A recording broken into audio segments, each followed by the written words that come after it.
Welcome back for another episode of the Epoch podcast. I am your host, Perry the Pig. With me, as always, is my co-host, Red from Epic Builds. And we have a special guest on the podcast today. I believe making his third appearance, if I'm counting that correctly. JayTheProduct, so. Welcome. Hey, thanks for having me. And we also have a huge raid for those of us who are watching live here on Twitch every week on Friday afternoon. We have Last Epoch Game coming in from their weekly dev stream with a huge raid as well to welcome everyone else who is just now coming over. We're just now getting started with the podcast here. It came from my fire truck. I want to make sure that everyone knows who JayTheProduct is. There's a lot of content creators in the world of Last Epoch who are taking breaks right now, but they're still like a part of the community. They have unique items that are in the game. They made good build guides. They say good stuff. Jay, who are you? And let's get an introduction for you for the folks who might only be in the Last Epoch community over the past week or so. I am JayTheProduct. I made the Create Unique Salt the Wound. I've bought the community the build Turbo Smite, and to a lesser extent, Static Orb with the help of some very talented Sork gamers. And I'm working on Glacier. And I've been told that you're not technically under an NDA, but you know what's going to happen with Salt the Wound after the big ailment rework in 0.9 coming up, right? I do, but I have been asked by Mike to leak. So someday, maybe like one day before 0.9, maybe we can finally get a spoiler of what's going to happen. Maybe. Listen, a man can hope. Yeah. So what they're going to do, the only change they're going to do is they're going to add like a salt shaker in the hand of the gloves. And it's like, I have actually thought about contacting the devs recently and asking if I can change the flavor text, because it's like legacy flavor text. It doesn't make sense in the current game because there aren't like fractures anymore. If you were asking for new artwork, I would say like absolutely not. Like please let them work on anything else. It would just be there. We go. Look, see already new flavor text. All right, new flavor text for Salt the Wound. Love it. What a lad. So we do have a list of topics here for the day. The big topic that I want to cover is the meta. So Dread, you had a video that I want you to kind of give us a rundown of real quick. You had a video recently of like, how do I make my builds tankier?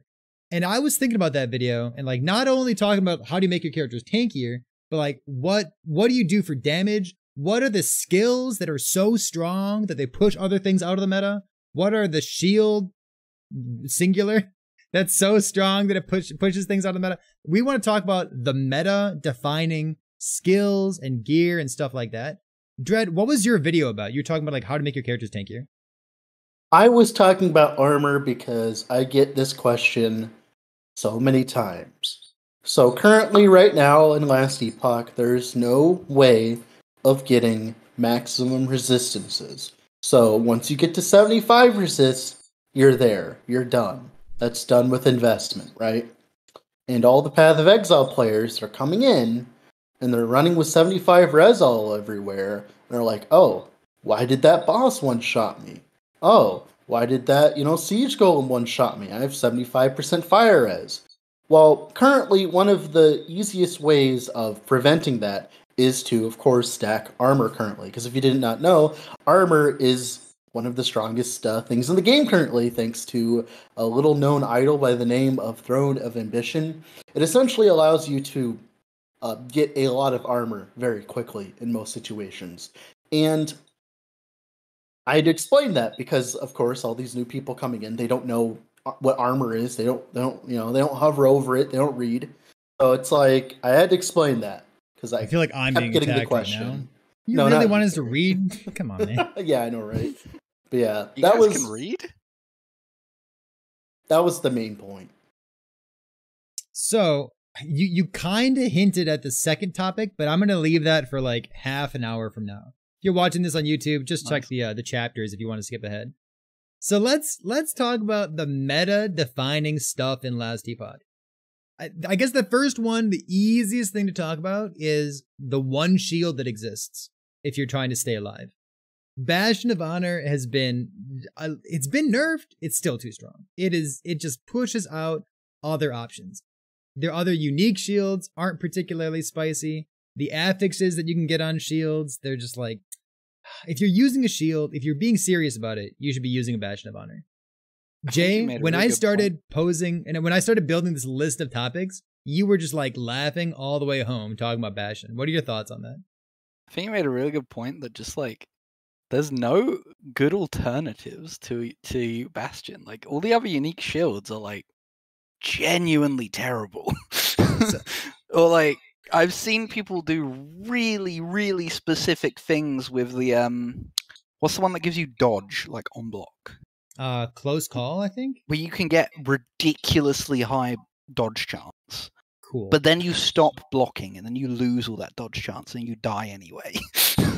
It does have a use. It does like, have two uses.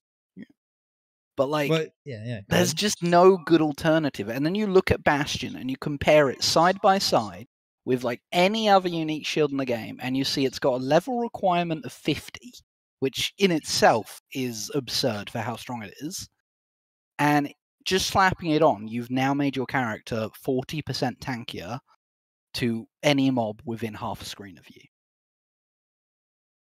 Like, there's no real opportunity cost if you're going to use a shield, because that shield is just better than all the other options you could equip, both rare and unique. And if you aren't going to use a shield, why not? I want to give an honorable mention. To me, there's 1.5 other shields that exist, but I think of them both as like catalysts. Because if it's the block chance that I care about, I'm using a Bastion. But if it's like, if I want to use a damage offhand and there's no good catalyst for it, then I could use like a Flavor's Pride, which has a bunch of bleed stuff on it, and it gives you huge DPS. But like, it only gives you 20% block chance instead of 100. And the other one is like, it's like the Apocalypse Shield, gives you like a bunch of melee crit multi.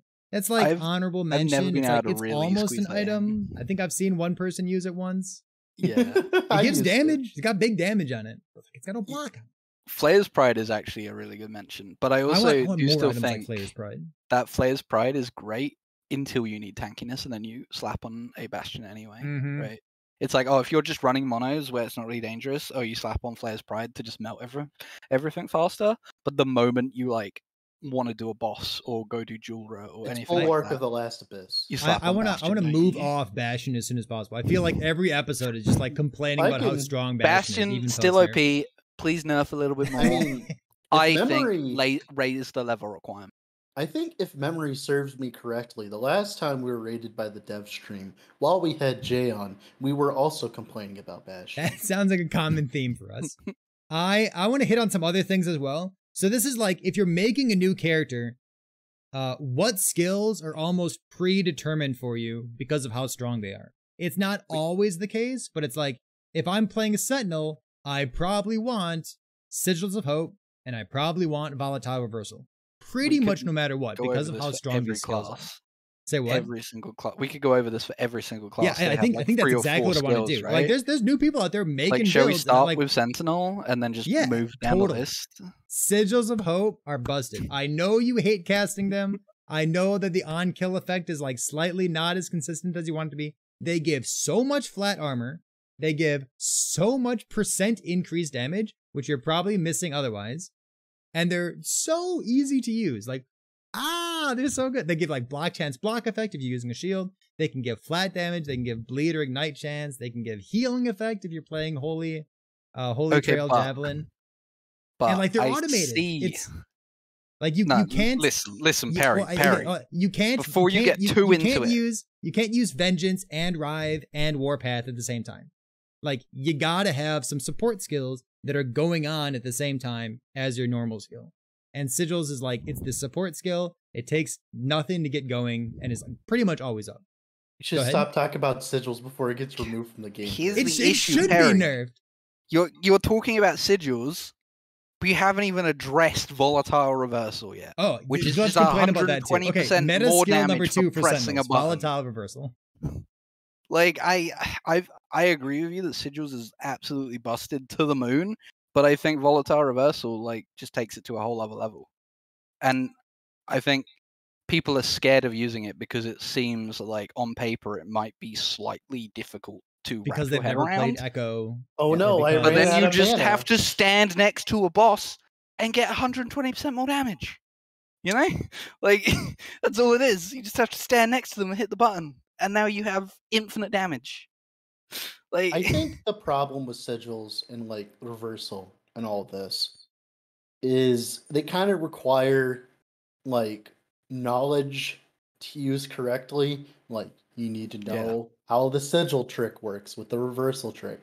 You need to know how to play with reversal. You do need to like think about it when you play with reversal. And I'll be honest, everyone new that's coming into the game don't want to think about the build. They just want to play it, which is completely understandable, right? Like there's a reason why a lot of people are playing Devouring Orb right now is because they don't want to think about the game. And reversal is the first thing that makes people have to think about like, okay, where was I 4 seconds ago? And you have to think that the entire time you're playing the skill. Once you get to the point where you've played it enough, it becomes second nature. But until then, it's like it's alien thinking. It's like a different language. You don't understand it until like you start actually playing with it. And like you're gonna die once clicking Volatile Reversal because you accidentally go back in time to a ground targeted one shot that happened 4 seconds and then ago. a lot of new players just unspec it and never use that ability. You just die once, you'll learn. It's fine. Yeah. Volatile Reversal, at least it's super fun and really rewarding to play with. Yeah. Sigils is not fun at all. Sigils is like just like this maintenance thing. If you're doing an arena echo, or if you're actually doing arena, then it's fine because they're pretty much always up because the density is great in those instances. But otherwise, a good point I want to bring up with this is like, what do the devs want? Right? Let's ask this question, right? Because from what I've seen so far, when it comes to like utility skills in general, like, do the devs want you to have 1 DPS skill and 4 utility skills, like Path of Exile, like where you just everything is focused on 1 skill? Do they want you to have 2 DPS skills and 3 utility skills? Like, what do they want to see? Because right now, everyone's just gravitating towards the 1 skill and 4 utility skill, or another damaging skill if you need it. Right? Yeah, like 1 for clear, 1 for that's target. a great question too. Like posing that to the devs. If we like jump in the Discord someday, we could ask them like, do you want like single target AOE, movement, defense, generic buff skill that a numlock? Like, what's that kind of paradigm look like to them? It's a good question. Because there's a lot of people talk. Oh, go ahead. Sorry, I would also like to see their definition of like a utility skill. Because like, do they want more skills like sigils, where it's just a button press and a crap load of buffs, or do they want things like Volatile Reversal, where you at least need to somewhat be aware of what you're doing and thinking about it? Because like those are very, very different skills and are very strong for different reasons, right? All right. I want to move on off Sentinel to the next thing. Is that okay? Yeah. Sure. Can we do Sork? I'm going to move on. I know that to, one. Let's see. Do I have anything for Sork? I didn't write down anything for Sork, but I guess we just like write down like teleport. Flame Ward, teleport, right? Lightning Blast. I don't think Lightning Blast is like an auto skill, right? Like it's kind good, of I get it. But if you're playing Fireball, you're not using Lightning Blast.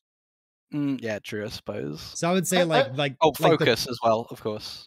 I like what Mama brought up real quick. At the very least. Go ahead. They've always said that they want more actively used or thought about skills, not ones that you numlock and move on. Well, in theory, reversal is something you think about. Like I can go down this list real quick. Shift is something you think about using. Sure, Shift is a mobility skill though. It's kind of different. Oh yeah, and it's a like different niche. Dread Shade, you kind of just use it when you need it, and then it's like Death Seal's the same way. Same thing with the Warcry Maelstrom. A lot of these utility skills, most of them, it's not like you put them on numlock, but you just use them as much as possible because they're just that strong. And it's like there's no actual choice in the matter unless you're doing very specific things, like you're playing a Primalist and you're doing T4 Turla, and you're like, get over here out of the middle of the thing, and you use the pole. That's thinking about using it, but 99% of the time, you're just going to spam Warcry because it gives you 200% crit. is that actually thinking about it, or is that being active, or is that just like ignoring it and just using it as a stat stick? That's a very good point. So let's talk about Mage, because I know Mage is the thing that Jay plays a whole bunch of. So we mentioned Teleport and Flame Ward, right? And Focus. If you're Do you think- playing, I know like Oh, this I hate is Focus so much. yeah, but that's the problem, right? Is like Mhm. most of the really strong sorcerer builds, Mm-hmm. they need Focus because they can't sustain mana. I'll give you Otherwise. this much. When I'm building my my like Mage Sork builds, I have Teleport and Flame Ward, which both feel great. There's plenty of good stuff that I can grab in there. Flame Ward, I spec the same every single time, and I never change it. Great. Then you have like your main damage skill, and then maybe a secondary damage skill, maybe like a single target and AoE kind of thing. Yeah, And then my Mage fifth skill tends to need that. I never have anything to spec. And like this is one of the things that happens when like Last Epoch is made with 3 masteries in mind, but we only have 2 of them. Like Well, we that's don't a good have point because Rune Master yet. So like what are my yeah. other utility skills? Yeah, what I- they were talking about, Rune Masters coming in, and it's going to have a lot of the utility spells that we're missing for Mage. See, I bet Perry, I could look at any of those Mage builds, slot Focus in, and for nothing else other than just getting you permanent haste. Mm-hmm. Because like Yeah. Focus isn't just about mana. Like all you need to do is have like slightly below your max mana, and as Mhm. long as you can press Focus, you can get permanent haste for like So- the rest of the so- monolith. Technically, I've seen people use Arcane Ascendance. I don't get me started on Arcane. And Ascendance. still, yeah, sure, go right ahead. I've had and so stand many still. comments on that recently, asking why can't I use Arcane Ascendance in this build. Meteor it's like- Chicken would like to know your location. A lot of the Mage builds that you feel like you could slot Arcane Ascendance in, then suddenly need Focus. Mhm. And then you now need to drop something else, but you can't drop Teleport, and you can't drop Flame Ward, and you Mhm. can't drop your 2 damage abilities. So what do you drop? Maybe you play an ability Focus. that only has like maybe you have like Static Orb for single target and AoE. Like maybe you have extra space there. Static But yeah, Orb like you doesn't said, do you enough really damage can't single drop target. Flame Ward, and you Yeah. really can't drop your Teleport. I think, And the like problem with Arcane Ascendance, Ascendance getting locked down, like as we've talked about, like toughness is very important in Last Epoch, and locking yourself down like that, you're just gonna die. What do you popping think Arcane about- Ascendance in a mono full of like fire? What are they called? The fire Osprex guys. You're just gonna get nuked out of the monolith. What do you aren't think about? So you've played a whole bunch of Mage builds. What do you think about using Teleport unspec'd? Nah, because you can spec stun immunity. I pretty much always spec stun immunity on my teleport nowadays. You can spec stun immunity, but you could get stun immunity on an idol if you teleport recently. Yeah, but then you lose like Mage has some of the best idols in the game. So that's what we should talk about. The Mage idols that push out the other options. So why are Mage idols so good? Because they just have so much damage. They're very boring, but they are like just crap loads of damage or damage reduction. Like on my Glacier Sork right now, I have Lightning Blast, not Lightning Blast, sorry, Lightning Aegis idols. So I have like huge uptime on Lightning Aegis, and Lightning Aegis is a really, really strong defensive ability. So they have like cold damage and Lightning Aegis, chance to gain Lightning Aegis. Mhm. So I have like almost a 40% chance to gain Lightning Aegis when I get hit, along with the whatever it is, 30 to 40% increased cold damage on all my idols. Go ahead, So go like, ahead. Actually, I'd like to point out there was a comment on the Twitch chat. It's like Lightning Blast could be spec'd to AoE damage instead of single damage, and like it was great back in the day, and then they were trying to nerf the single target version, and that version inevitably died for the the convergence sins. I would not play that build anymore. It used to be fun. It used to work great, but then Lightning Blast all of a sudden had half the damage it used to, and it's like Convergence doesn't care because I had infinite damage anyways. So it's like, on that one. And then you just Static Orb. exactly. Yeah. This is the thing. You can play Static Orb and spec it to do decent single target, and you can spec Lightning Blast to do decent AoE, but you're always going to be playing one of them like suboptimally, and people hate that, don't they? Even if it's only a little bit worse, although in these particular cases it is quite a bit worse.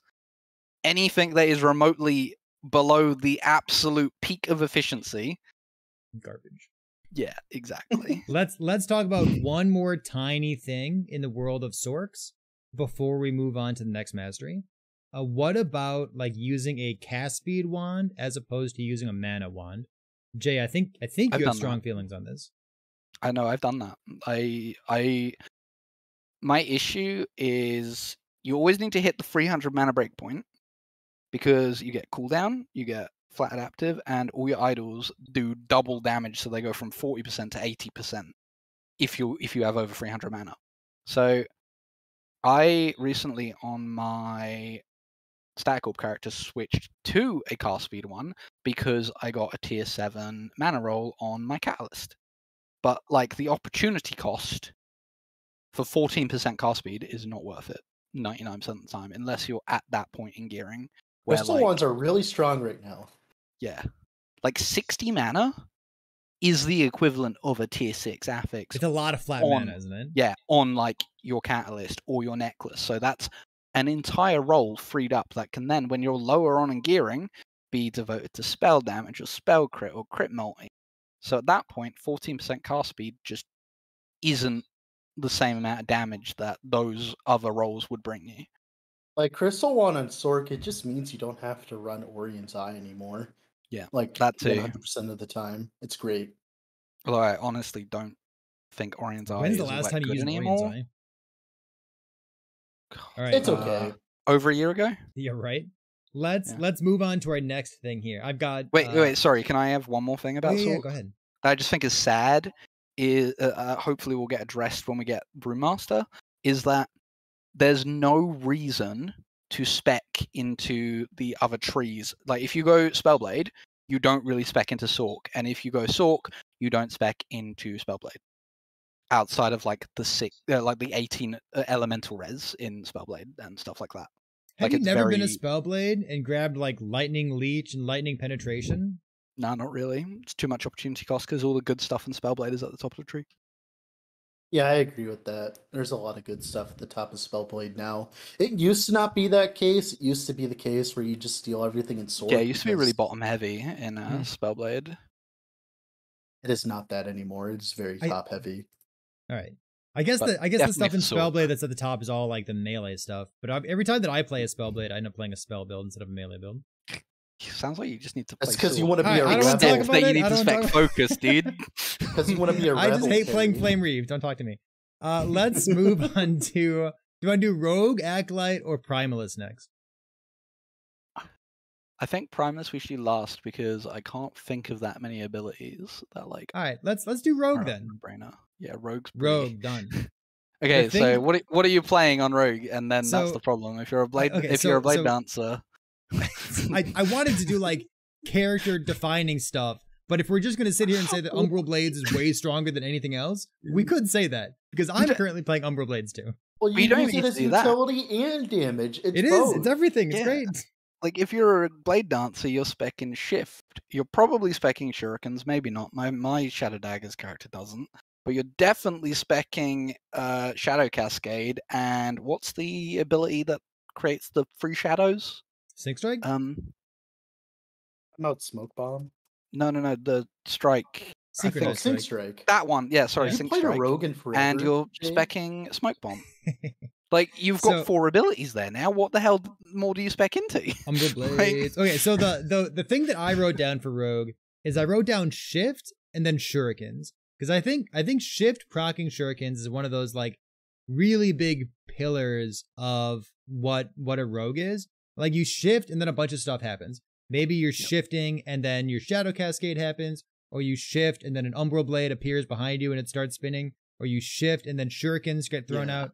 And what I want to point out here is there's a real opportunity cost to play a build like what I'm doing on stream right now. I'm playing a Shuriken DPS build. And the downside of that is that I'm not using my shurikens for % increased armor. And I'm also not using them for shred. And normally, like when you shift, you proc your shurikens, and your shurikens are like spinning around you, and they have like full, always uptime, and they're always shredding physical and poison res, and they're always applying other ailments like frailty or your armor shred or whatever else you have on your character, and they're giving you % increased armor. And that's a huge piece of utility. It's kind of boring that almost every rogue build uses shurikens the same way by proccing the blade shield off of shift. Yeah, But it's really strong. Yeah, with my last build, the Lethal Mirage build, I didn't have that setup. Not because I didn't want it, but because I literally couldn't fit it. Yeah. Like, if I had a 6 skill, it'd be the first thing I grab. And my problem with it is shurikens right now is kind of in a depression per se because, you know, Umbral Blade enters the room. So it's like, Umbral Blades is like the shurikens that we wanted on release. So it's like, it's hard to like look at shurikens and look at it seriously and in a way without bugging it, obviously, like Perry is doing. Dang you. But like, yeah, it's like with the armor node, like with the blade shield node, you just look at everything else in the tree and it just looks so, I don't know, dissatisfying versus everything else that you could be doing on a rogue. Like, sure, you could do like chakrams and do like mediocre damage, or you could, you know, spec into Umbral Blades, do boogles of damage. And the problem is like, well, what if they nerf Umbral Blades? Well, shurikens were barely used before that too, right? It's like, I think it's a problem with shurikens itself. I don't know what the devs want shurikens to be.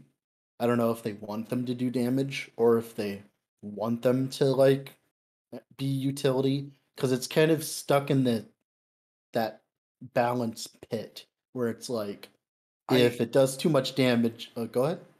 I kind of feel that way about Blade Dancer in general. I don't feel like the devs We'll get to really acid flask 100% know what they know what they want out of it, because all of its like its tree is kind of like generic in terms of like, oh, melee this, shadows that, maybe some dot stuff sprinkled here. And then all its abilities are very different, right? Well, Falconer's like, supposed to be the throwing class, but I don't know if that's going to save shurikens, right? So the last time that I counted, forget about that. I think Rogue is missing more skills than anyone else. Yeah, like it's missing like one of its like normal skills. It's missing one of the skills that you level into. I think like Marksman is missing a skill, and then it's missing like an entire mastery as well. Like there's so much that's missing that could tie the room together in the future.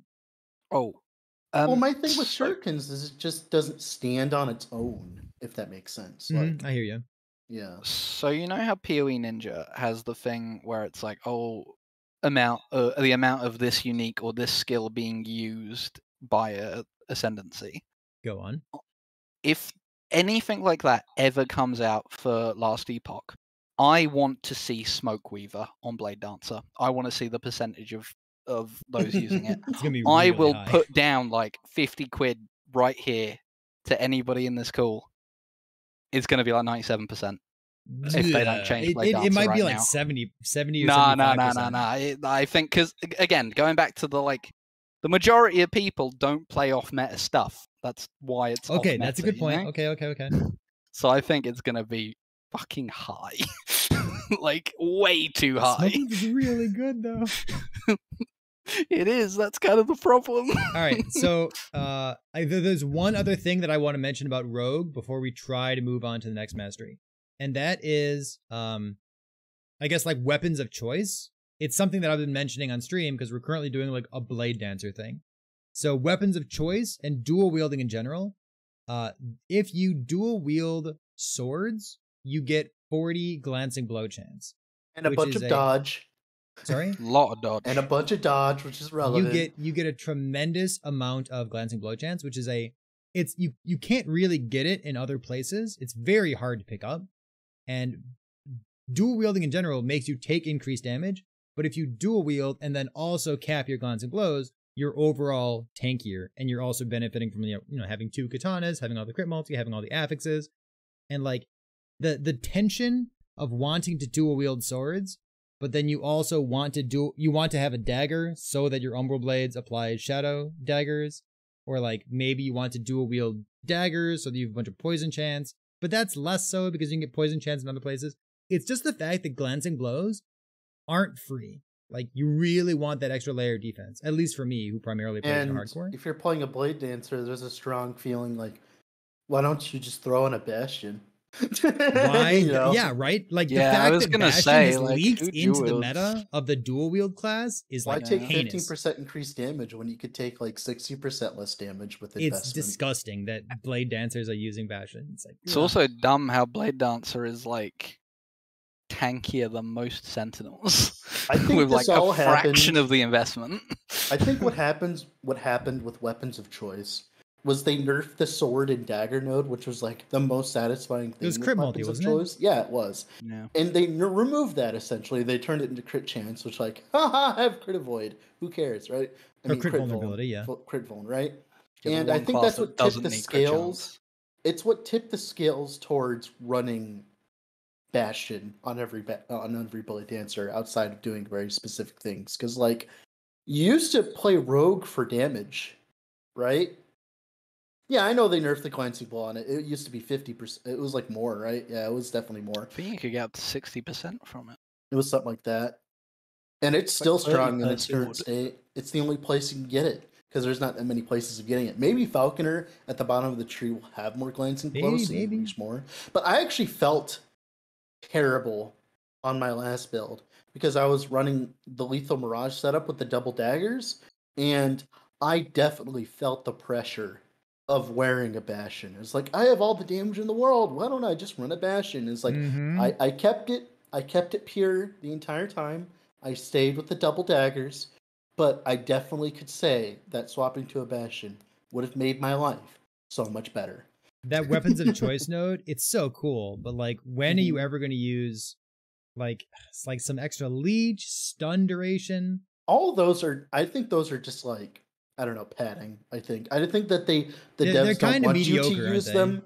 I think they don't want you to use them, so they gave the mediocre ones to them. Really, you think so? I don't know. Yeah, like I the think stun so. duration. I was thinking about the stun duration one. It was almost sweet. Like you Yeah. could use stun duration. You could use a Somnia. You could be a stun build. I don't know. Maybe I there's mean, Oh something god, there. let's not get talking about stun. What are you playing that's stunning things? Shadow everything. daggers. That's the problem. Like stun is both OP against players and like full players. Don't Well, my need a whole problem lot is, of why don't stun you, to be if you're playing stunning Blade literally Dancer, everything why in the don't you just game. kill them? All right. Is Like, there get anything free. else in Rogue that's like oppressively strong, meta defining, auto include in your build from the You very could start of the maybe build say creation? decoy, Say what? but like you could maybe say decoy for a marksman, but they have nerfed it heavily. I think decoy is in a healthy think- spot. It's Yeah, in a I healthy think it's spot. okay it's doing it. nowadays, but it is still like every marksman uses decoy, Mhm. really. I mean, we could Unless talk you about Umbral specifically are Blades. trying not to. All right, let's move on to the next one. Let's do Acolyte. So we're talking about like oppressively strong affixes, mastery, This is the skills. worst example because Where- Lich exists. So Lich first. So Lich, you have Reperform and Death Seal, and then like 50-50 whether you're speccing your transplant. Yep. And then you have two other skills. So what are you playing? Depends. What are you playing? Well, You you're have your probably two damage skills, proccing that's Hungering literally it, Souls. right? You're probably proccing Hungering Souls off your Death Seal. So what's your Yeah. one damage skill? What are you choosing? Rip Blood, of Depends. course. Do I want Or to? Rip I mean, Blood. Rip Blood if you want to go crit, right? Go Marrow Shards. Go Soul Feast. Necrotic. You can go Spirit Plague. You know, Sure, but like, sure. but, like, it's like all these you builds are are locked so samey. yeah, Like they're exactly, sweet, they're right? fun. I love playing them. They're so cool. But Like they all feel exactly the same, they which do. is such a shame because Lich is so cool and it's got this awesome aesthetic. But that's kind of the problem in that Lich's aesthetic is why you're locked into the exact same Mhm. build basically every time. To me, Lich builds feel like am I transplanting on top of enemies where I need to be super tanky, or am I kiting far away? Yeah, It used to be balanced because low life used to be worth your time. And you used to go low life Lich back in the olden days, but that's no longer a thing. You don't do that anymore. You just run Death Seal and you're low life anyways. Yeah, so that's a great example. Like the fact that Death Seal, when you turn it on, it gives you more damage, increased damage, armor, stun avoidance, procs, all this stuff.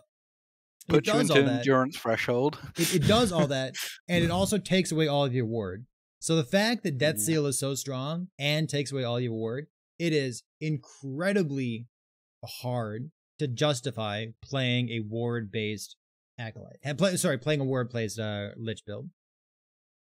I don't think I haven't used a Bastion on a Lich build in like the last year.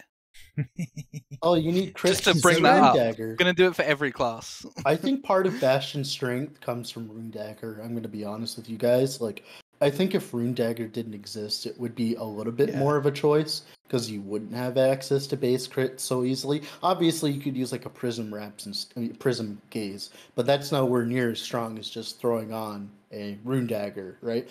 Yeah. It's like, oh, I have a little less flat damage, and bam, I get to wear a Bastion. Well, you're talking. One of the ongoing conversations in LE is the strength of skills, regardless of what kind of gear you have on, right?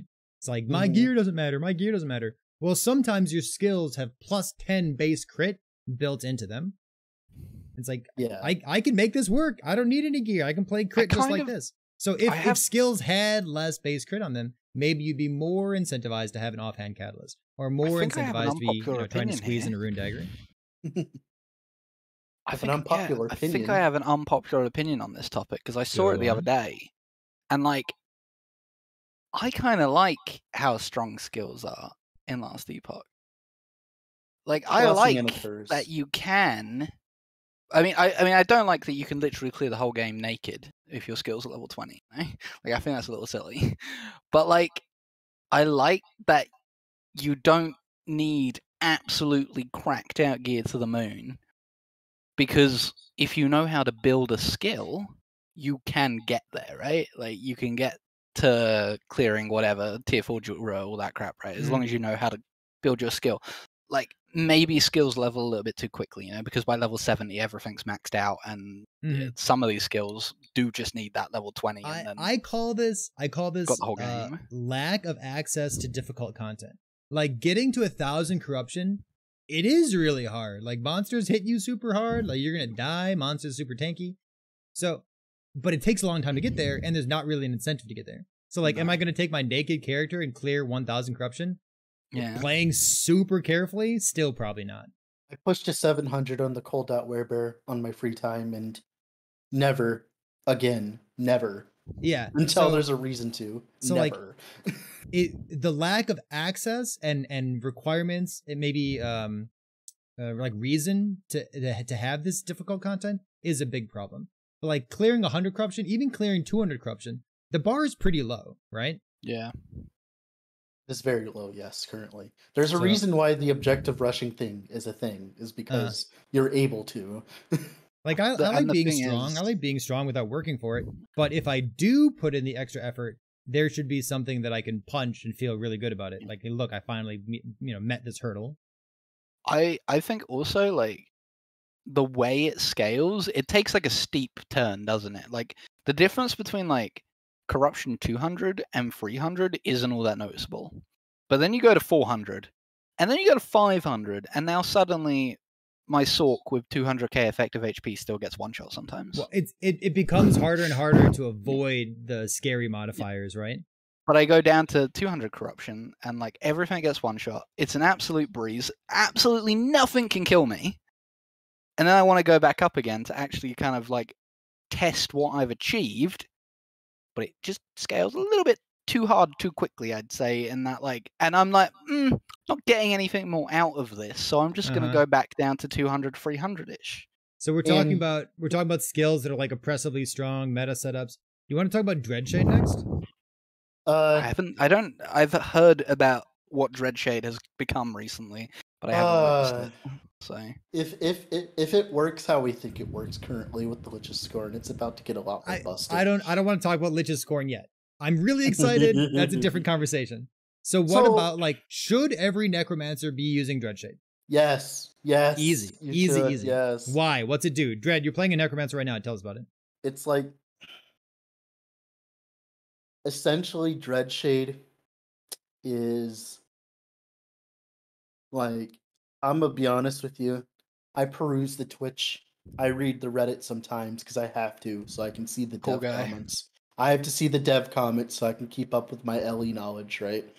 And whenever I see a necromancer not using Dreadshade, I just die just a little bit on the inside. So why is I it just so realized strong? What's it even Dreadshade do? is not Hungering Souls. I had completely wrong skill mixed up.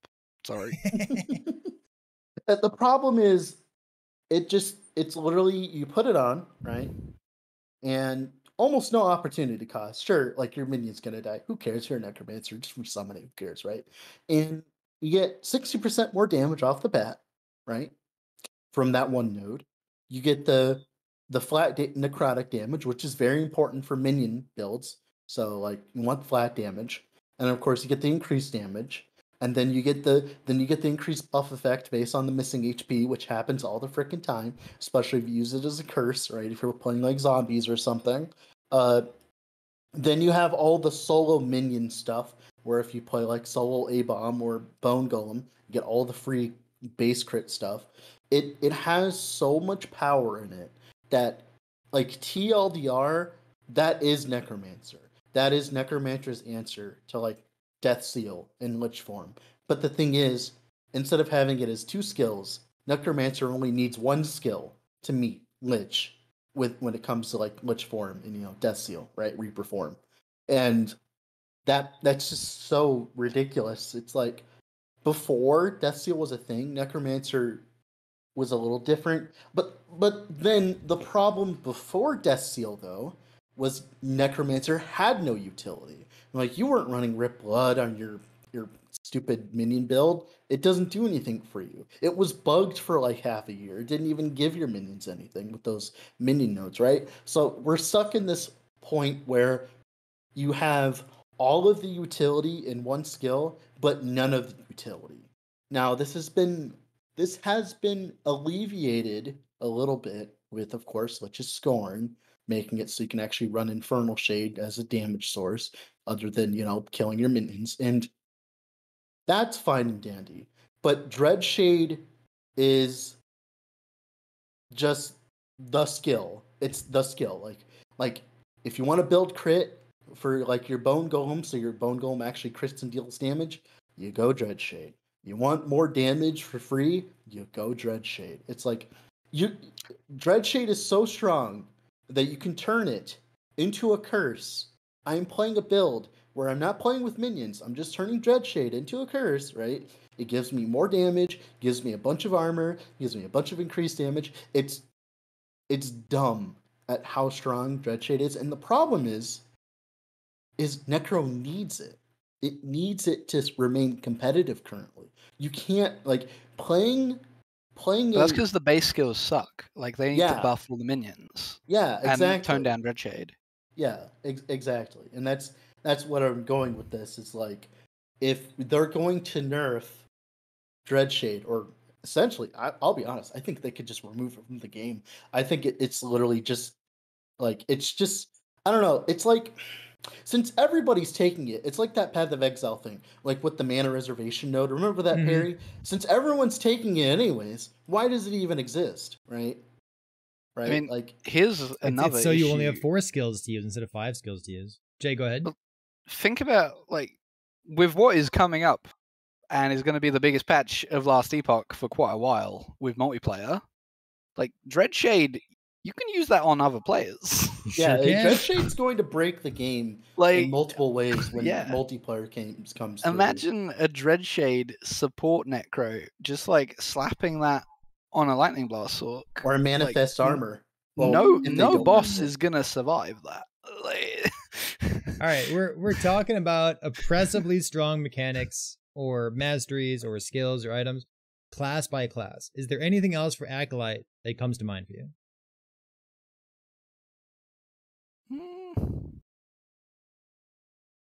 Maybe. Good. Perfect. All right. Moving on up. Our last class to talk about is Primalist. And I have one thing written on the note sheet, and then somebody else in chat mentioned a second thing. So let's start with the first one, is Warcry, or maybe Warcry plus Maelstrom. I wanted to include this on it because whenever I'm playing a human form Primalist, if I'm playing like a Shaman, maybe I'm playing a Beastmaster, I'm gonna numlock Warcry. You can get more out of Warcry if you don't numlock it. It's got a really high skill ceiling to it because you can have some invulnerability like for 1 second when you use it. But I like numlocking it because I like having Maelstrom automated. You I dirty like having numlocker. I like having dodge and healing going all the time. I like having procs that actually hit enemies and apply ailments. I like bet having you frenzy numlock and your haste. lunge.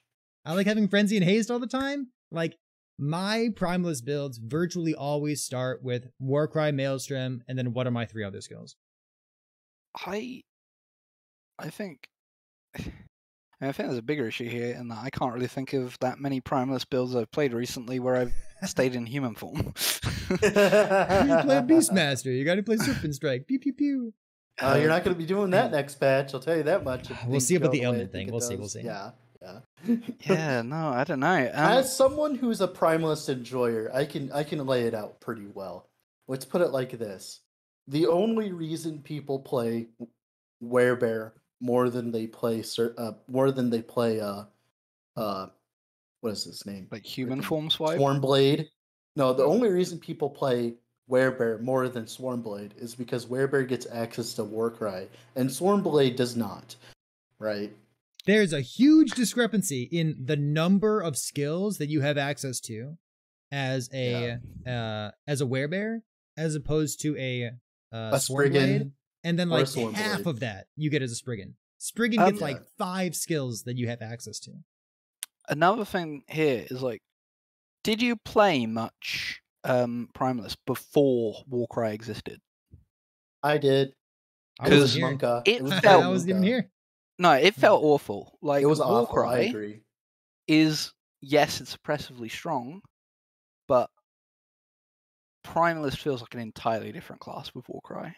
Warcry is the glue that holds Primalist together. Like I think, without Warcry, yeah, Primalist sucked, dude. Nobody liked Primalist. So it gives a dying. bunch of crit chance. Yep. It can heal your minions. It can heal you. It gives you stun immunity. It can give you a ton of attack speed. Yeah. It's the sigils thing. It's like this exact same problem as Sigils of Hope, because Sigils of Hope has the problem where it's like sigils are giving you stats that Sentinel should just have in general. You should have a lot of armor as Sentinel, right? That's why you run sigils.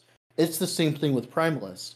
You should have this much attack speed as Primalist to make up for the fact that you don't have good movement Any skills. damage? I definitely like Warcry more than I like Sigils, because like I do too. Sigils is like fully automated, but Warcry is you can automate it and you get this baseline, but if you don't automate it and you use it well, then all of a sudden you're like iframing more damage, and like that's awesome if you do that. Yeah, I think it's really healthy. I think the current Primalist meta, outside of the transform talk, right, is very healthy in terms of utility skills inside with Warcry and Maelstrom. They're not overpowered. The problem is you're comparing it to things like Tempest Strike. It's like you're comparing it to things like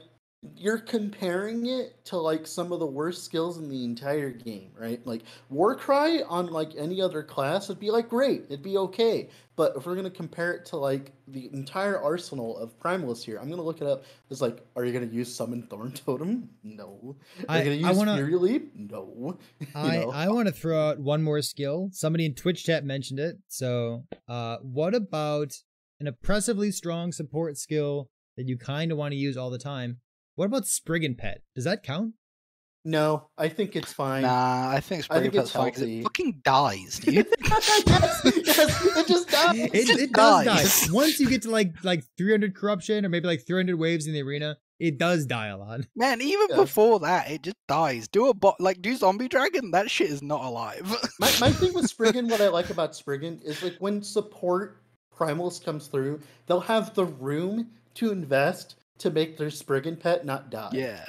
And then it will have a use. Right now, if you're just trying to use it when you're in Werebear form, and then it's awkward because it dies, and you have to get out of Werebear form, he's dead all the time. Dead. If it's dead on the ground with the circle around it, you still benefit from the aura. So like, is it really dead? It's fine. Yeah, as long as you don't need to walk out of the aura, which if you're doing a boss fight, you definitely will.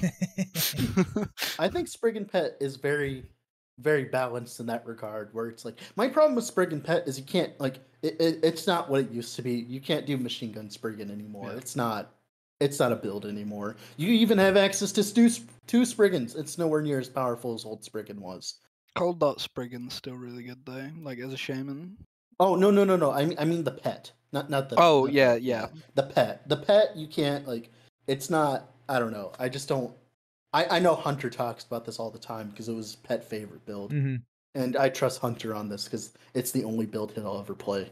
So No, it's like I think dead. Primalist though is actually probably kind of the best in terms of like having these skills that you 100% need to pick. But part of that is because of the way how transforms work. Yeah, like for like for reference, we can go down the list. But I think I've played plenty of builds that use summon wolf as a utility skill. Yeah, the howl stuff, tornado, all that kind of stuff. But you don't use it on every build, right? Yeah. Like, it's pretty good. And then like you have swipe that gives you a bunch of crit and crit multi. Whenever I'm playing like a build that can slot in swipe and get that buff every 4 seconds, I put it in. It's worth it because it does that much. You get so much damage from it, but it's not auto include, right? You have upheaval. Never mind. I you really have wish terrorist... Upheaval was good, man. I want to play that build. Upheaval's so good. bad. Get out of here. It's okay. I'm talking about as a utility skill. It's just okay. As a utility skill. I want to throw out a skill like a dishonorable mention for utility skills. Every time that I get all 4 skills spec'd and I'm looking for that sweet 5th skill and there's nothing that I can use, I've already got like a companion, I've already got my totem, and my 5th skill ends up being like Ice Thorns. It hurts me. They're reworking Ice Thorns. You don't have to worry about that. I can't wait for the rework. They confirmed that they're reworking that, so I wouldn't Ice even Thorns talk is about another it. one though that's like really good, but it feels bad to use because it's a passive, which is awful. I want to click more buttons. Yeah, it's like if I'm in Spriggan form, I can't even click it anyways. Like, why can't it be Thorn Shield? Like, why can't it be Spriggan Thorn Shield? Like, it'd be great. It would just be the same skill. I'd be fine with that. When they teased Spriggan form, the new one that we have now, I thought that Thorn Shield was going to use the skill tree of Ice Thorns. The same way that Warcry uses the skill tree of Warcry and Swipe. No, Spriggan deserves no skills. I was like, why? It's like the same skill. Just make it happen. I don't know. So we'll see what that update is. So we've talked a lot about skills so far that are oppressively strong. Are there any defensive masteries? Actually, that's a good point. One of the problems of Swarmblade has access to a lot of skills too, though. It just gets taxed to the moon in points for every single one of them when Bear gets them all at base. I agree. Why do I have to put a point in to get Surf and Strike? Like, why? Like, just make it happen by default. Yeah, definitely. Like, what's the downside? Like, like the point of having the point to put into it is because, it's supposed to be not beneficial. Like, it's supposed to hurt you. Like, what's the downside of having Surf and Strike? Like, what's the downside of that, right? Now, Tornado, it makes a little bit more sense because it's a mana hog and you have to build around it and stuff like that. But yeah, I agree with that. I want to give a mention to masteries that are oppressively strong. We oftentimes talk about like the 8 or the 15 or the 20 point tax when you're playing a druid build or a shaman build that you pretty much have to put into Beastmaster. Because aspect of the board, damage reduction, and I didn't even know what all it of itself. Ursine Strength, I think is the other one, right? Okay, so this is maybe it's not quite what you're asking for, but when was the last time you played a Blade Dancer or a Marksman or anything like that didn't have like over 30 points in base Rogue Tree? I like never put less than like 30 in base Rogue Tree because it's so good. There's so much good shit there. I put 44 in recently for the base tree. There you go, right? Like Rogue is the worst offender for that because it's is so much packed in there. Is that a bad thing, having the base master? I like that. I mean, is that not what you're asking? Like, I feel like the more points you put into the base tree, the less you're then able to put in your mastery, which is what's supposed to be exciting and flashy and you gotta remember, what you want to theorycraft and invest in. We are missing Falconer, but we have no idea what Falconer's going to bring, and it might still be the same case, but right? Base Rogue Tree is still cracked. It's still, like, better than most of Forge Guard. The thing is, the other masteries aren't even that bad. Like, the bottom half of the other masteries. Like, for Marksman, you get Crit Avoid. Right, you get crit. I mean, not crit avoid. Well, you do get crit avoid. You get crit avoid and crit vuln. For Blade Dancer, you get a bunch of glancing blow and stuff like that, and movement speed and all that. The bottom halves of the other masters aren't even that bad. But that's the point. They're not bad, but base rogue is so it's good. So strong, So are you saying that you'd rather have the base rogue power spread out across the 3 masteries? Yes. Yeah, exactly. I would Gotcha. Okay. Like, I think the 80% more damage for the big skill, that could be like part of the base tree of Falconer. I think it'd be just fine. I don't, or whatever. Interesting. Okay. It could be anywhere, to be honest. Like that glancing blow node, the one that gives you like health on glancing blow, that could be in the base. Get rid of all the flow stuff. Who uses flow? Am I right? You use flow on Umbra Blades to get 25% increased attack. I don't think I've ever utilized flow. Oh, flow's OP right now on Umbra Blades because it swaps between skills and you just get throwing attack speed. That's all you use it for. You never use it for its intended Does purpose. attack speed make Umbra Blades spin faster? No, you just get to throw more. Oh, well, I only proc it with shift anyway. Yeah. All right, so you guys throw Umbra Blades? We've talked about all 5 base classes. And we talked about some of the like oppressively strong mechanics for each one, especially the skills for each one. Do we like having this much direction when we start building a character? Like which of these examples are good and which of these examples are like offensively bad? Primalist, it sounds like we like the Primalist ones. The Primalist one's fine. Yeah. I feel there's actual choices to make on a Primalist, right? Whereas when I make a Sentinel, I'm like, okay, what 5th skill do I slot in that isn't Sigils, Volatile Reversal,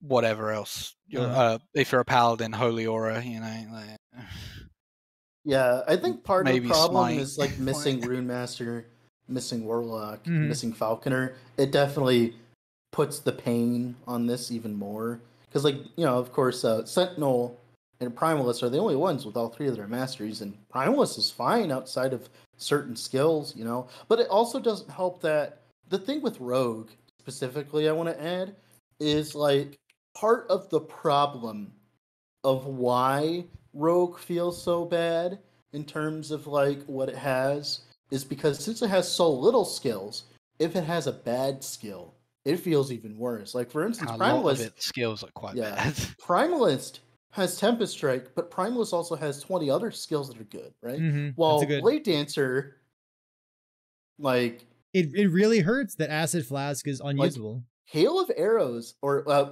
wait, where is it? Detonating Arrow, the mastery, if you go, like, the Lightning version, Detonating Arrow is a great skill. It's a great mastery choice, right? Right? But then, like, Dancing Strikes, it's Dancing Strikes, right? Hey, man. Like, I don't care. I think Lethal Mirage could be the mastery skill, and it would fit so much more versus Dancing Strikes. And that's like the thing, right? It's like if you have Acid Flask being bad, that's a much larger percentage of your skills. I want Acid Flask to be good. Yeah, I want Acid Flask. I tried Poisonous Concoction. It looks like it's supposed to be good. I tried Poisonous Concoction on POE recently, and I was like, wow, why doesn't Acid Flask play like this? You were also getting the ailment rework, so even if you tried to go poison on it now, it's not gonna like... It's gonna be even less damage than it currently does. I want to go crit. I wanted to shotgun. I wanted to deal more than 1 damage. Yeah, that's I have no idea what throwing attack would make it like... It would be great for Salt the Wound if they actually may do damage, because like you couldn't use Wind Guards with it because the attack speed wouldn't fit. Like right there you go. Slap on Salt the Wound, get giga damage, and just chuck the little Acid Flasks at people. So I wanna let's see we're at 7. Okay, so we're just over an hour for the podcast right now. I want to bring up our last topic for the day, and we'll just ramble about this for as long as we want to. We were trying to build a topic list for the podcast. We're talking like, okay, so who's joining the community right now? What are the current new players doing? Who is doing, like, what can we do with this podcast to be as educational as possible? We want to teach people stuff. And we figured there's a lot of people who are coming into the last epoch from the world of Path of Exile, right? So we figured out that we wanted to talk about things from Path of Exile that don't translate well into last epoch. Like what information is getting in the way of you understanding last epoch better? How mana works. That's how mana. The thing. fact that mana goes negative. What are we talking about?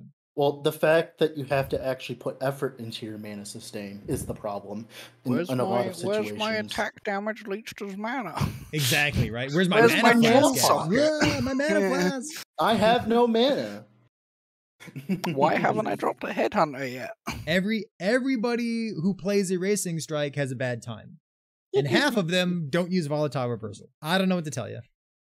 But Well, the problem you know is they what? keep grabbing the echo node, and it's so bad.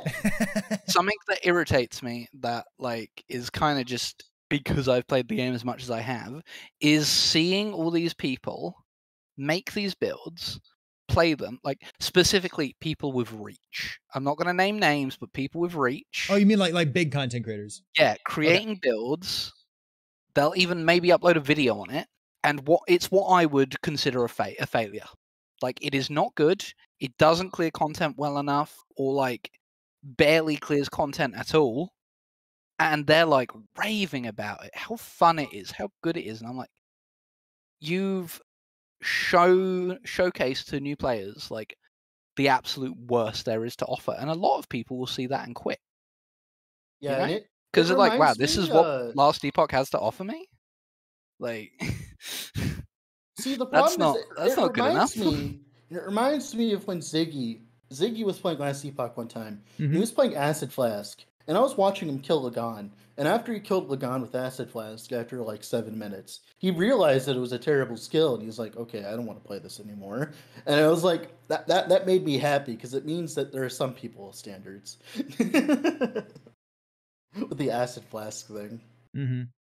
We're getting a bunch of answers in chat. Some people are talking about resistances, the fact that resistance is less important to cap than it is in Path of Exile.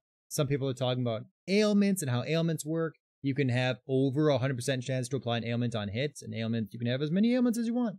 We'll see. I've seen I don't know what exactly like... is happening with ailments next patch in 0.9. There's some kind of rework there, but we'll see exactly what's going on. Some people are mentioning penetration. Monsters very seldomly have armor, very seldomly have resistances. So when you have armor shred, when you have, lightning shred or cold shred, you're probably putting those monsters to negative values, which is really, really juicing up your damage. It's a good one too. The fact that you have to skill armor on every build, essentially, TLDR. Yeah. I feel like the more I play Last Epoch, the more I go out of my way to get bigger armor values, or like get armor blessings, for example. Oh yeah, same. Yeah. It's only probably the past couple of months that I've really, whenever I've gone back to the game and made a new character, I'm like, how much armor can I shoehorn into this build? Ooh, baby. Like, can I seal a tier 1 affix of % armor here and there, Like, I think part of the problem as well is like a lot of the people that are playing right now, the Path of Exile people, the disconnect of not having to kill everything. Yeah, like that's like the not biggest clearing, clearing monos, taking like 15 minutes to clear a mono because they're so much bigger than POE. I'm gonna be honest. I think that's partly a failure with the game design itself, because I really do think that you should be benefited for killing stuff in some way, but that's a big disconnect I see a lot of people have, and they have problems with it. And it's like, that's why certain other builds are like popular currently, like the Devouring Orb build specifically, because it's like it kills everything on the way, even though nothing drops anything, and they're 100 corruption and like nothing drops anything. And it's like the loot coming from the nodes or from the dungeons and stuff is very like it's like as if you took Path of Exile and only made the boss rushing the only thing you ever did. And it's like it's an insane disconnect for people. I see another. You're playing an RPG. You're supposed to kill in stuff. Chat right now, Perry. Hey, I see more stuff in Twitch chat. I want to call it out loud. Somebody said armor value versus physical resistance has me scratching my head. Yeah, so remember, armor mitigates all hit damage, not just physical hit damage. But so like elemental damage is only 50% effective against elemental damage. 70? That's like 70. It's just to fuck up the whole calculation a little bit. I think it's 70%. But yeah, so even if you're fighting against a bunch of people shooting fireballs at you, it got buffed. Armor is good against fireballs. 70%, sure. It got buffed Was it recently. 50 at one actually. point? Technically, it got buffed recently, sir. I Actually, was gonna say, was it 50 at one point? I'm sure it was. There's actually something in chat. It's like, I don't know. You find out naturally pretty quick that the full clear does jack whatever for the chest at the end. I'm like, yeah, but people don't seem to realize that. Can I make a really good point here? That go to ahead. all the new players, you know anybody what? No. watching, What can I? anybody No, please. watching right now, if you're brand new to the game, open Last Epoch and press is it G for the in-game guide? The game guide's actually really good. Game guide is amazing. It's like more in-depth, better written than like any game wiki I've ever used. I had somebody And tell I me play today, RuneScape. I had someone tell me today that they didn't use the game guide because they knew it existed, but they assumed that it was garbage because all game guides are Because garbage. POE has like- a terrible one, right? Is there a game guide in POE? Listen, the game guide in Last Epoch is I mean, good. You want to know it's what like that frailty everywhere does? else. Go Top type in notch. frailty. Yeah. It's everywhere Like- else too. Everywhere else, like every other game too. It's like the first time I've seen a game guide where it's like actually been like legible. You know, I'm like, gonna start making it my stream title, like new players press G, just so they can Yeah. start experiencing the in-game guide because it is so good, and a lot of people just don't even know about it. It's such a shame. Bold of you to assume that people read the title of the stream. Okay, yeah, That is that's a another bold story. assumption right there. I just make meme titles. I'll for make my streams at noob this point. text press G, although Sure, not that sure, people sure. read that either. Jesus Christ. No, press G. Cool. That should I be guess like the last thing, this is something that came to mind when we were talking about this coming up with the podcast topics, is unique items. Like in Path of Exile, there's a serious opportunity cost for using a unique item in your build. You know, you're not using a double influence, flip-flopped, whatever the hell, with, you know, quad 6 tier 1 modifiers. Now it's just Eldritch influence. That's Whatever. the difference. So true. in Last Epoch, you kind of want to find a unique item that fits in your build so that you can target farm it, so that you can get LP on it, so that you can min-max. And there's plenty of generic ones too that just Uh-huh. fit with everything too. Like you could fit like what's that ring? The ring of the nomad, that nomad ring. You can run that on everything too, right? Like if you get a good LP one, because it's just a bunch of Quicksilver flat coil? HP. Quicksilver coil, that's another good one. The belt, the fizz belt, the +1 to fizz Mhm. skills belt, that's another one. The slab, slab. the slab. Bleeding Hearts is Yeah. awesome, gives a ton of leech. Yeah, as Hopefully long it as gets you're not a nerfed someday. spellcaster, you will die. Well, Yeah. even then, you can get like fizz damage reduction, and it's like it's not that bad in a lot of situations. Sometimes the leech just outpaces it, but yeah, you Yeah. can't die to it. But there are like I feel like the more time I invest into a character, the more that it's just, 9 unique items that all have 1 or 2 LP on them. Like that's the dream. That's the good stuff right there. I mean, there is so much gear chase in Last Epoch. I feel like people rag on that gear in Last Epoch maybe isn't all that impactful or anything. But like, if you actually enjoy the character you're playing and are having fun with the game, there's so much you can do with a character. Like, you can go from Well, having full res. Yeah, but like why do every you single slot need being that much unique. damage though? I think that's the point, right? But it's not even Access to about difficult damage content. always, is it? It's about utility, damage reduction, getting leech here, getting leech there, getting like hell. There's even like build enabling uniques like is it blasting powder? You know, the decoy explosion one. Oh my god, But then yes. getting I mean, extra stats on that. Like, Kelton Blasting Agent is just a good item too. Like that's like the thing, because like being able to spam your decoy for buffs is great too, right? So Yeah. like the thing is, the problem is we don't need any of that yet. We don't need it. There's no content that requires it most of the time. no, right? but if you want to, it is there. Yeah, it is Right? there. Yeah, exactly. Yeah. And people act as if like gear is like super just uninteresting when there's so much at your disposal. It's I just think it is you don't uninteresting. need to do it. It is uninteresting when you get to the end. I think the problem is, like I said, is there's not that you can't juice your content, quote unquote. Like in Path of Exile, I know you're gonna put me on coals for saying this, but like you can actually, make things harder you can go out of your way to make things harder. Like you can take Wrath of the Cosmos. You can do stuff like that. The problem is we don't have anything like that other than the corruption system, but that takes so long. All these new people, they never get to that point. Mm-hmm.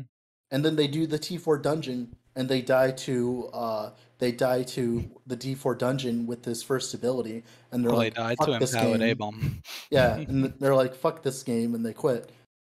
It's like the dungeons like is much less of a gear check and more of a knowledge check. It's like, Which of us didn't die to that?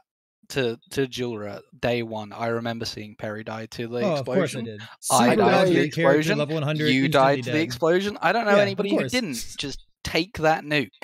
I die way more to the beams than anything else on Jurla. Not because like I suck at the game, but because like when you're playing a melee build, it's like it's threading the needle sometimes. I played Dancing Strikes against Julra, Oh my and God. even tier 1 Julra is hard in Dancing Strikes. What a nightmare! Well, it's partly because Rogue in its defensive strategy. All right, we're rambling at this point. I'm gonna cut us off. We're like an hour and 15 minutes or so into the podcast. Any closing thoughts, Jay, Dread? Do you want to sneak in one more thing at the very end here? I cannot Melee do that. is last Epoch is very melee unfriendly, and it makes me sad. All I have Yeah. to say is I cannot do this. You can't do this. What do you mean you can't do this? No, just the Sentinel line. I cannot do that. Oh man! Also, I played some melee Rive recently. I think Focus. Rive is actually like my new favorite melee skill. I think it's really fun to use. Well, it has a pull, so you can pull. Yeah, Turla exactly. That's the good out part. of the... It has a fundamental mechanic built into it where it pulls enemies in an AoE to Does you so that Warpath you can have a actually melee pull? them. So good. Can you make Warpath pull? That would feel so good if you. Yo, anybody got a unique design they can do that to? Little $1,000. I had Alright, I a think- lot of ideas for uniques, but I think sadly, that's gonna cut it for right now. We've talked about meta stuff. We've talked about skills that we do like and don't like, about how strong they are, wanting to include them in builds. And we've also talked about things that you know from Path of Exile that get in the way of understanding Last Epoch better. So I think it's been a pretty good podcast. Jay, thank you so much for joining us for episode 14 here. Thanks for having me And again. Dread. Oh, go ahead. Hmm? Oh, huh? What? Dread. Oh, Thank you nothing. for being here. Oh, yeah, of Always thank course, you for being here. I anytime. appreciate you, buddy.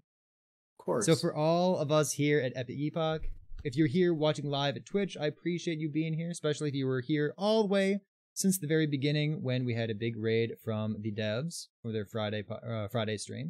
If you're watching this on YouTube, if you're watching this or you're listening to this on Spotify, make sure to let us know where you are watching or consuming this podcast so that we can make your life easier and make sure that you get in the podcast in the best format possible.